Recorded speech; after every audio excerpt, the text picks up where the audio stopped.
Da una parte Gianluca Posocco, che deve recuperare uno svantaggio di quasi 9 punti percentuali, e per farlo la strada obbligata è quella di dialogare con le forze di centrodestra con cui aveva rotto, Lega e Fratelli d'Italia.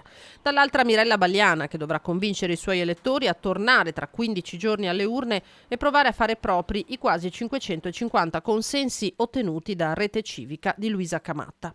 Non perdono tempo i due sfidanti al ballottaggio del 23 e 24 giugno. Balliana, che al primo turno ha raggiunto il 41 e 23% dei voti, ha già informalmente preso contatti con Camatta e non dispera di intercettare anche chi cercava in Giovanni Braido un'alternativa all'amministrazione uscente. Cercheremo anche di parlare al centro moderato, nel senso che la nostra coalizione è di centrosinistra ma ha tante civiche all'interno e quindi cerchiamo di guardare anche oltre proprio per la questione del rilancio della città. Io dovrò parlare agli elettori del centrodestra senz'altro e proverò a parlare a quell'elettorato, il 50% dell'elettorato che è rimasto a casa in questo primo turno.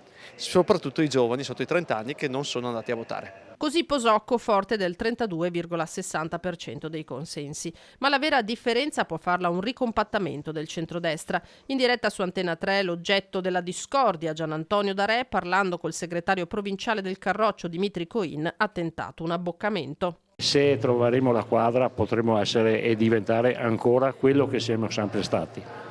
Io ti anticipo che dal mio punto di vista da segretario provinciale Vittorio Veneto è troppo importante per pensare di non essere parte attiva nel prossimo ballottaggio. Posocco lascia decantare la situazione e annuncia che nelle prossime ore incontrerà i candidati consiglieri comunali per leggere i dati e decidere insieme una strategia. È come se ripartissi da zero, aggiunge. Da parte sua il presidente provinciale di Fratelli d'Italia, Claudio Borgia, definisce una brutta pagina l'essere andati divisi. Adesso parte una fase di impegno da parte di tutti per cercare di ricompattare il centrodestra. Siamo in attesa che o il candidato sindaco Posocco o Tony Darè ci possano chiamare per confrontarci su idee, progetti, prospettive e soprattutto visione della città e capire se possiamo insieme dare un contributo e cercare di vincere questo ballottaggio, soprattutto perché all'interno della coalizione di Braido, del candidato sindaco, Fratelli d'Italia